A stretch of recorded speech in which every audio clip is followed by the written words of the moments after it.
국도변에 수상한 텐트가 놓여 있다는 제보가 들어왔습니다. 대체 무슨 내용일까? 제보자를 만나 좀 더 자세한 이야기를 들어보기로 했는데요. 여기 길가에 텐트가 쳐져 있는데 빨래는 널려 있는데 뭐 누가 거주하는지는 보이질 않고 그래서 이상한 것 같아서 제보를 했습니다.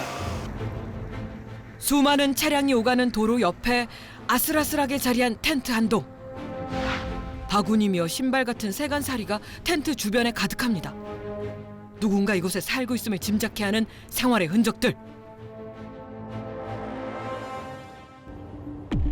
과연 텐트의 정체는 무엇일까? 직접 확인해보기 위해 달려가던 그때 제보 영상 속 그 텐트가 포착됐습니다. 도로에서 1m 남짓한 거리에 위태롭게 서 있는 텐트. 가까이 다가가 살펴보니 다 쓴 부탄가스며 프라이팬, 그리고 금방 빨아넣은 듯한 수건은 물론 목줄이 채워진 고양이까지. 사람의 흔적이 역력한 상황. 정말 이 텐트에 누군가 살고 있을까? 카메라를 설치하고 기다려보기로 했는데요. 기다림과 함께 궁금증만 커가던 그때 누군가 도로에 나타났습니다. 한 손에는 수레까지 끌고 있는데요. 여성으로 보이는 의문의 인물은 텐트 앞에서 걸음을 멈춥니다. 예년보다 이르게 찾아온 무더위. 폭염특보까지 내려진 가운데 도로는 열기로 후끈한 상황. 여자의 안전을 염려한 제작진은 일단 대화를 시도해보기로 했습니다. 계세요? 누구세요? 아저씨 지나가다 잠깐 좀 궁금해가지고 들렸는데요. 아저씨, 궁금하게 뭐가 궁금한데요? 여자는 모습을 드러내지 않은 채 낯선 이에 대한 경계심을 드러냅니다. 왜 자꾸 내 얼굴을 보려고 그래요? 전 그냥 한국 사람같이 생겼어요. 그녀는 왜 이곳에 자리를 잡은 것일까? 저는 나쁜 인간들 때문에 돈을 못 벌어서 이렇게 열악하게 사는 거예요. 텐트를 사이에 두고 이런저런 대화가 계속되던 바로 그때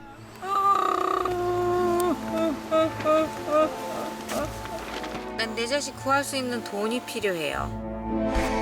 갑작스런 울음 끝에 나온 이 말은 뭘까? 정신병자들한테 납치돼 있는 상태죠. 1년도 넘게 본지도 못했어요. 납치된 딸을 찾고 있다는 여자의 호소는 빨래대에 매달린 메모에서도 확인할 수 있었는데요. 이렇게 살다 보니까 돈을 못 버니까 내가 먹고 싶은 것도 제대로 사 먹지도 잘 못하고 살거든요. 내가 솔직히 아저씨한테 부탁이 있는데 네네. 여기 쪽으로 나가다 보면요. 여기 가게가 있단 말이에요. 네. 나 두유, 콩 두유든 깨두유든 두유 좀 사주시면 안 돼요? 국도변 텐트에서 먹지도 못한 채 열악하고 위태로운 생활을 하고 있는 여자.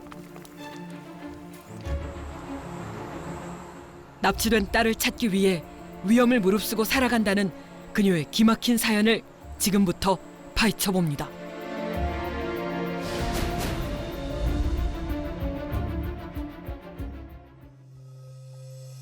제작진은 허기를 호소하는 여자를 위해 서둘러 먹을거리를 사왔습니다.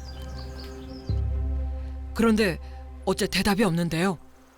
선생님 계세요? 어디 갔지? 선생님! 그 누구의 접근도 허락하지 않겠다는 듯 자물쇠로 굳게 잠가둔 텐트. 대체 여자는 어디로 사라진 걸까? 제작진은 그녀를 찾아 나섰습니다. 여기 동네 사세요? 예. 우선 뭐 남는 한데 우선 꼭 두고 댕겨요. 이래 보면은 뭐 손전등도 없고 아무도 없는 것 같은데 뭘 해먹는 건지도 모르겠어요, 사실은. 저 샘터 가서 물 길렀다가 거가 빨래도 하고 이러고 간다더라고요. 샘터요? 예, 요 아래. 여자가 하루에도 몇 번씩 들른다는 마을 인근의 샘터로 향했는데요. 아니나 다를까 그곳에 여자가 있습니다. 콧노래까지 흥얼거리며 설거지 한창인데요. 조금 전에 날선 분위기는 온데간데 없습니다.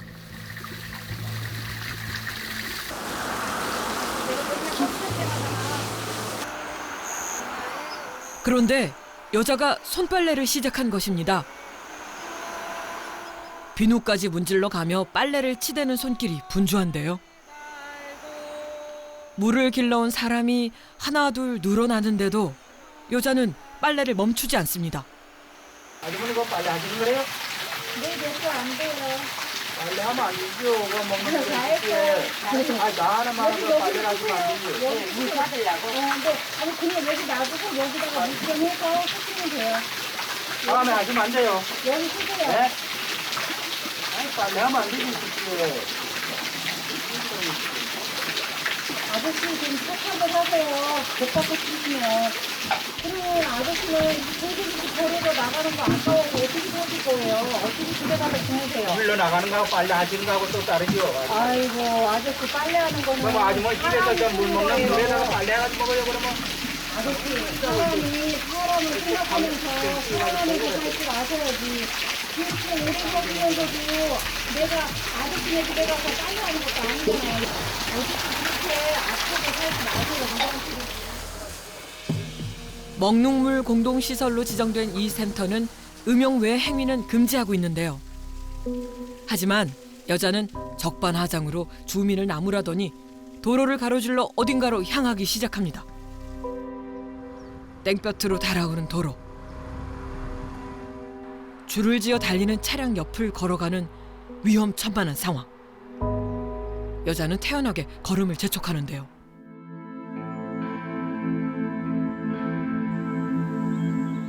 센터에서 돌아온 여자는 빨래를 널고 텐트 주변을 정리하는 등 여느 가정에서 할 법한 일들로 분주한 모습입니다. 잠시 후 그녀가 부탁한 먹을거리를 들고 텐트를 다시 찾은 제작진. 아저씨가 막 이것저것 내 집 물건 만졌어요? 아니요 저희 안 여기 그런 거 없어요. 여기 지금 너무 더워가지고 저희도 가다 보니까 너무 더워가지고 그냥 당연히 지금이 여름인데. 그래서 여기 그냥 음료수랑 얼음물 좀 사왔어요. 네네. 어찌된 영문일까? 첫 만남 때와 달리 한껏 날이 선 여자의 목소리.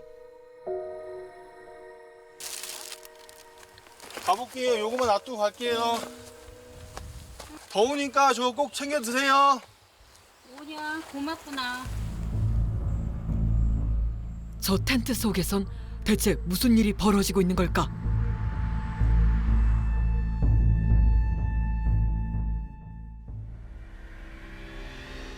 그런데 이게 웬일입니까? 텐트 밖으로 나온 여자가 제작진이 사온 음식을 던지기 시작합니다. 아직 끼니를 해결하지 못한 것이 분명한데 음식은 다 버리고 음료수만 챙겨 다시 텐트 속으로 모습을 감추는 여자. 대체 그녀는 왜 이런 반응을 보이는 걸까?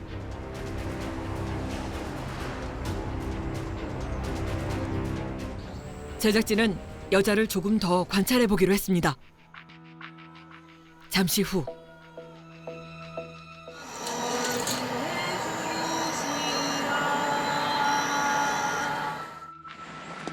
자 해피야 물도 먹어 밥도 먹고 물도 먹어 해피야. 고양이 밥을 챙겨주면서도 여자가 무언가를 먹는 모습을 볼 수가 없습니다. 어느덧 어둠에 묻혀버린 텐트. 밤늦도록 여자의 노랫소리는 계속됐습니다.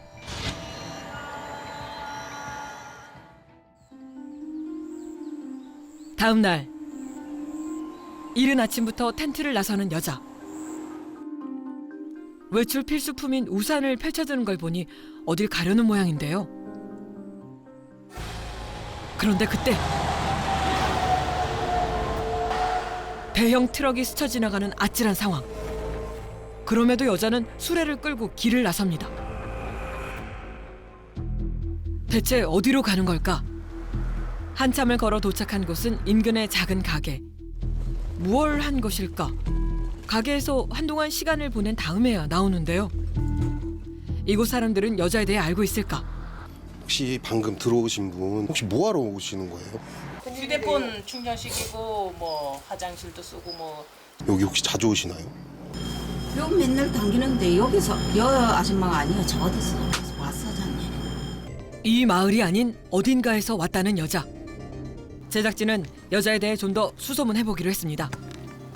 지금 기가 예, 있었어요. 엄청 오래 있었어요. 놀랍게도 작년 이 야영장에 처음 나타났었다는 여자. 혹시 그분 텐트 쳤던 자리가 혹시 어디쯤? 여기 저 돌 가운데요. 네. 저기 저 보면은 돌 이렇게 삥 둘러 있을 거예요. 저 가운데다 치셨다고. 아, 저 돌이 있는데요? 예, 가운데다가. 어느 날 갑자기 나타나 야영장 한쪽에 텐트를 치고 한 달 정도 머물렀다는 여자. 하지만 한 달간 목격된 여자의 행동은 기이할 따름이었다는 겁니다. 이 아주머니가 새벽으로 나오면서 막 나오면 열어보고 하니 기절하는 거 손님들이 행동 좀 수상하고 하니까 이제 불안하죠 사실은. 진짜 우리도 궁금해요 그 사람이. 제작진은 취재 중 여자를 야영장에 소개했다는 이를 만날 수 있었습니다. 안녕하세요.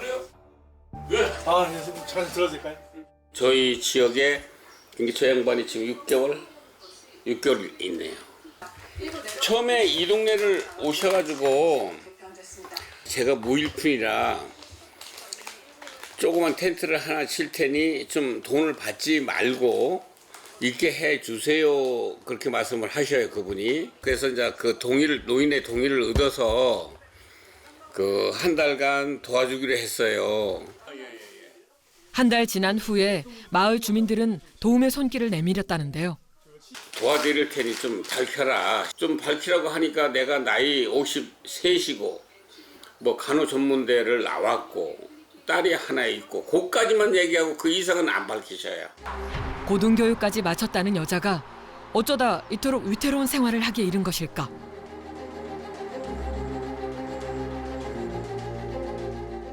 알면 알수록 여자에 대한 궁금증은 점점 더 커져만 갑니다.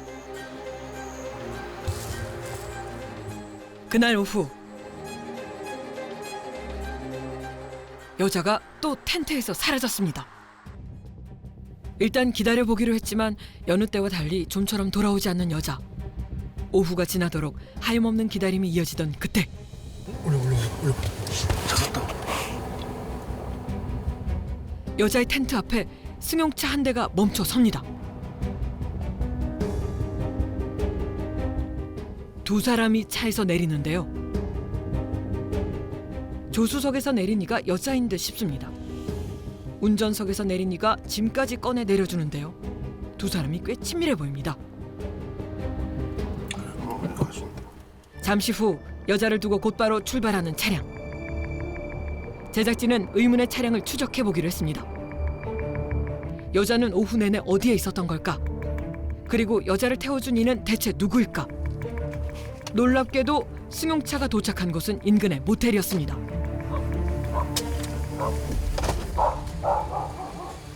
안녕하세요. 저희 지금 MBN 방송에서 왔는데요. 네. 혹시 아까 거기 그 텐트 쪽에 내리시는 분 혹시 가족이세요? 아니 그렇지는 않아요. 두 사람 사이에는 어떤 인연이 숨겨져 있는 걸까? 어떻게 알게 되신 거예요? 작년에 8월에 이렇게 걸어왔었죠 저희 모텔로. 그게 인연이 됐어요. 그래서 식사 대접하고 또 이제 샤워할 수 있냐고 해서 샤워 좀 가서 하시라고. 모르시는 분인데 어떻게 그렇게까지 가능하셨던 이유가 있다면은? 같은 여자 입장이고 저하고 나이가 많이 차이는 나진 않아요. 그러다 보니까 좀 안쓰러운 마음도 있고 좀 그랬죠. 기존의 연고라든지 그런 건 좀 아시는 게 좀 있으세요? 자세한 건 모르는데 부산에서 왔다는 것만 알고 있어요. 예. 가족은 있으시고? 네. 딸도 있고 언니도 있고 있어요.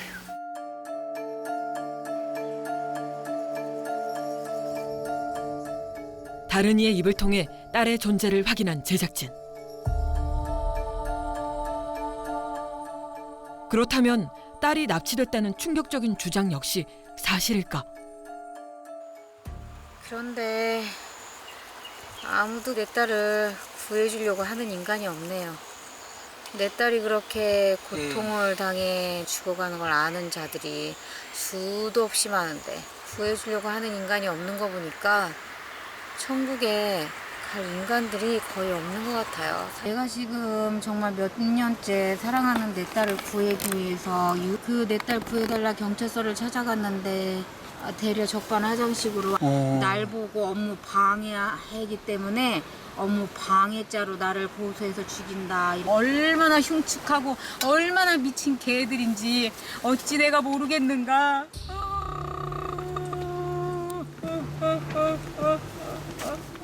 딸이 납치됐다고 주장하며 오열하는 여자. 원통함으로 시작된 울음은 곧이어 누군가를 향한 분노로 치달았는데요. 너무 자빠졌고 그래서 감옥에다 놓고 나를 끌고 가서 내 딸한테 한 짓거리 해서 나를 죽이려고. 여자의 텐트 앞에 놓여있던 의문의 메모는 딸을 잃은 엄마의 심정을 담은 일종의 고소문인 셈. 만약 여자의 주장이 사실이라면 한시가 급한 상황. 정말 여자의 딸은 누군가에 의해 납치된 상황일까요? 과연 진실은 무엇인지 경찰서를 찾아 사실관계 확인에 나섰습니다.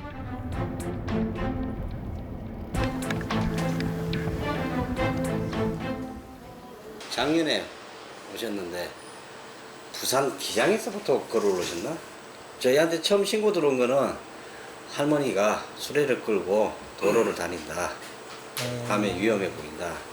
그 신고 접수를 좀 많이 했다고 그러시더라고요. 뭐 따님 실종 신고도 냈고 막 혹시 그런 게 접수된 게 있나요? 경찰? 아마 저기 신고 내용도 보면 문자를 괜찮았어 그래갖고 그 종교색도 좀 진하게 들어가 있고 네네, 장문의 신고를 보내요. 그러면 그분 뭐 신고가 들어오면 뭐 인적사항 같은 거 전혀 모르세요? 인적사항은 지금 부평 면사무소 복직에서 확인을 했는데 그거는 이제 저희한테는 안 알려주고 고소 관리를 하고 있고 그렇죠. 고소 관리를 하고 있고 수소문 끝에 딸이 안전하게 지내고 있음을 확인할 수 있었는데요. 네, 안녕하세요. MBN 현장 리포트 특정세상 방송팀인데요. 혹시 실례지만 이 씨가 어머님 맞으신가요? 네네네.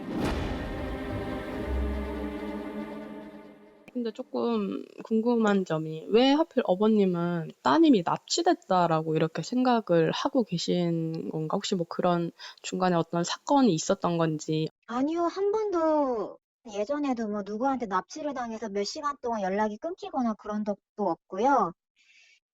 그냥 모르겠어요. 장소가 너무 사방에 노출되어 있는 곳이어가지고 혹시 와보신 적 있으실까요? 아니요, 군청 그 공무원 분이 사진을 찍어서 보내주시기는 했어요. 도로변에 텐트 치고 계시더라고요. 맞아요. 예.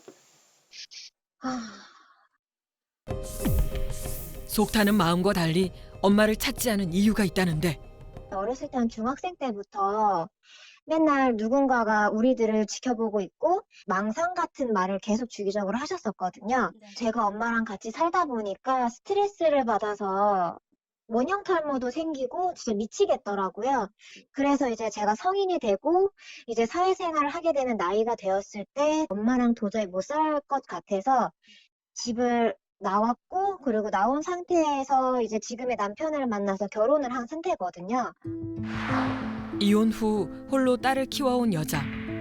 언제부턴가 이해 못할 행동이 잦아졌다는데 딸의 애끓는 호소에도 점점 불안정한 모습을 보이던 여자. 결국 딸은 괴로운 심정으로 엄마의 곁을 떠날 수밖에 없었다고 합니다. 다음 날 슈퍼업 공터가 소란스럽습니다. 분위기가 심상치 않은데요. 아니야, 못해. 저희 얘기도 너희가 좀 그걸 모르는 거 아니야. 그리고 난 너희의 말을 듣고 싶지 않아. 근데 저희가 보기에는 되게 아슬아슬하거든요. 지금 아슬아슬? 너희가 아슬아슬해. 지금은 어떻게 생활하세요? 뭘 어떻게 생활해? 이렇게 생활해. 무료로 거주할 수 있는 곳을 마련해 드려도 안 가실 거예요? 아니, 가기 싫어. 안전하다 생각해서 거기서 거주를 하시는 거네요, 그렇죠? 아니, 난 너희한테 이제 아무 말도 하고 싶지 않아. 가라. 가야겠다.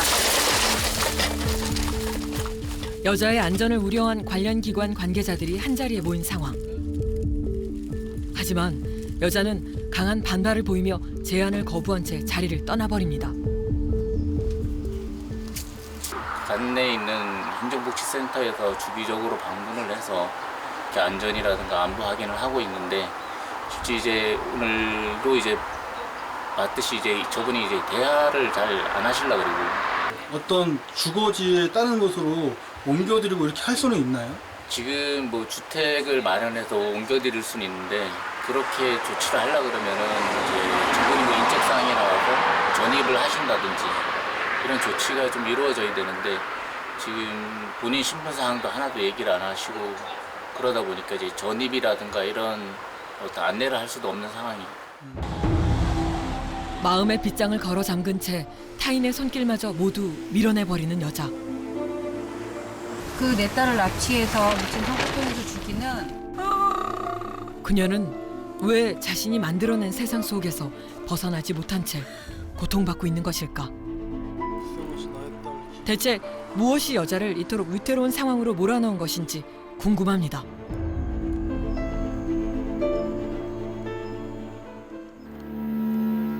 제작진은 여자가 쌓아올린 장벽 너머를 들여다보기 위해 전문가의 도움을 받아보기로 했습니다.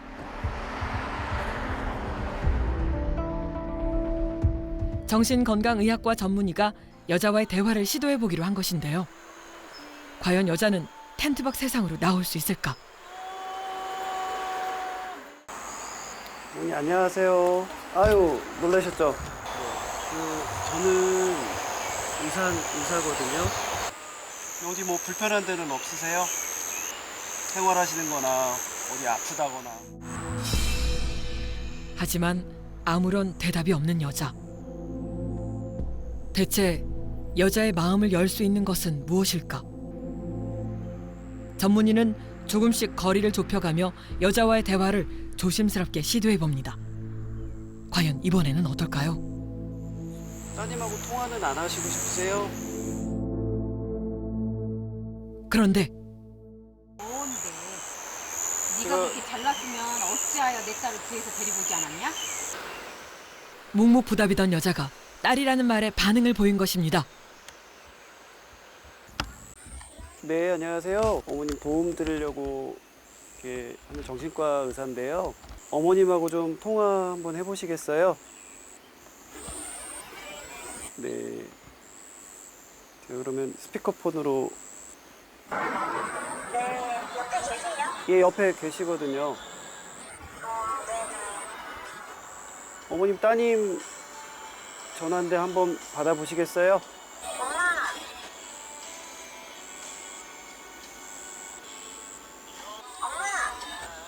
그토록 듣고 싶어 했던 딸의 목소리. 그런데 어찌된 영문인지 여자는 끝끝내 통화를 거부합니다. 어머님 말씀 한번 해보시죠.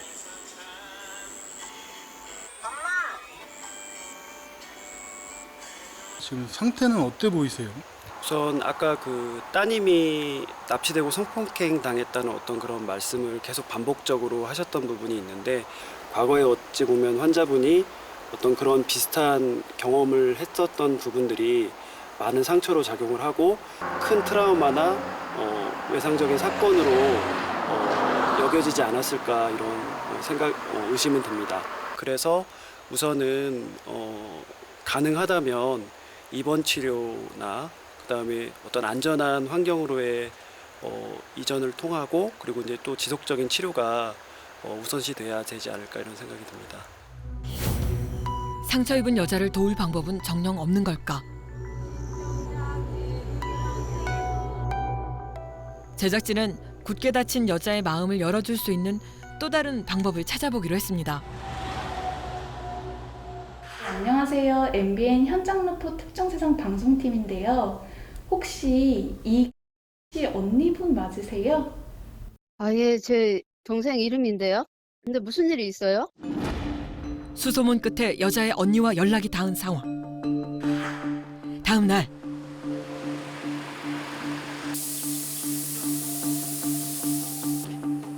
연락이 끊겨 걱정하고 있던 동생의 소식에 놀란 가슴을 안고 한달음에 달려와준 언니. 그러면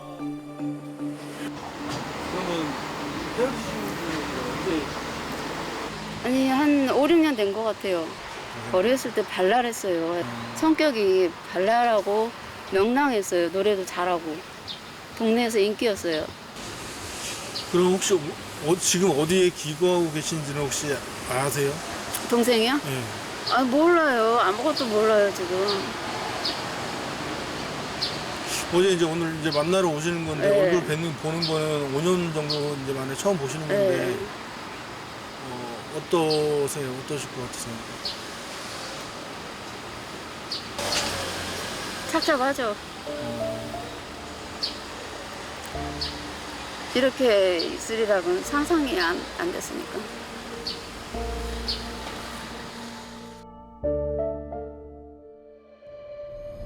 제작진은 언니와 함께 여자가 살고 있는 텐트로 향했습니다.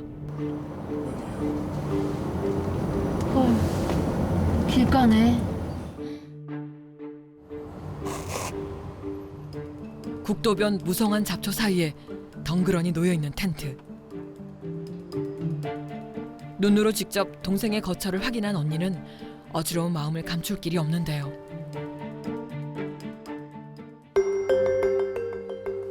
(5년) 만에 만난 동생에게 향하는 발걸음이 이렇게 무거울 줄 누가 알았을까요? 가까이서 마주한 동생의 현실. 언니는 조심스레 동생의 이름을 불러봅니다.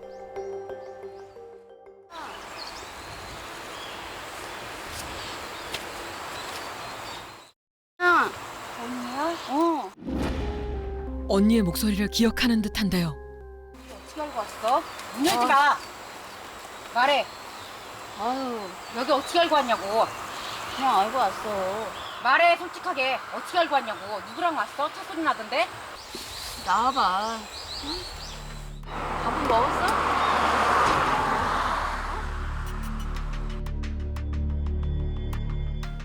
먼 걸음한 언니에게도 끝내 얼굴을 보여주지 않는 여자. 여자에게는 아직 시간이 필요한 모양입니다. 혹시 언니는 깊은 곳에 숨겨둔 여자의 상처를 알고 있을까? 저희 집에 놀러 왔다가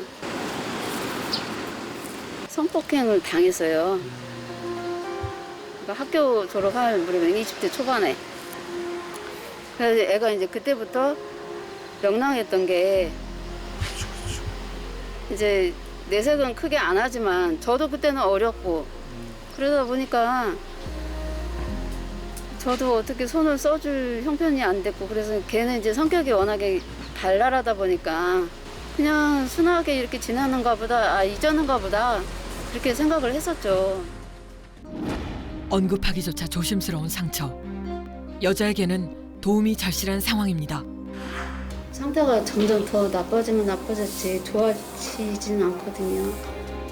언니와 함께 관할 보건소를 찾았습니다. 동생을 돕겠다는 언니의 결심은 확고한데요. 마음이 아프고 심란하죠. 저러다가 뭐 무슨 아닌 게 아니라 무슨 변수가 생기면 누구 원망하겠어요. 가족을 또 원망하겠죠. 그러기 전에 이제 서둘러서 최대한 서두를 수 있으면 서둘러서 입원을 시키는 게 좋을 것 같아요. 그 보호자가 이렇게 빠른 시간 내에 이렇게 그 어머님을 모실 수 있는 게 제일 좋은 방법 같습니다. 그래도 그동안 이제 뭐 보호자들이 오시기 전까지는 행정에서 좀 불편함이 없도록 좀 지원하는 방법은 좀 찾아보도록 하겠습니다. 그날 오후 다시 텐트를 찾은 언니. 그간 전하지 못했던 마음이 담긴 편지. 모두 한 마음으로 그녀를 걱정하고 있습니다.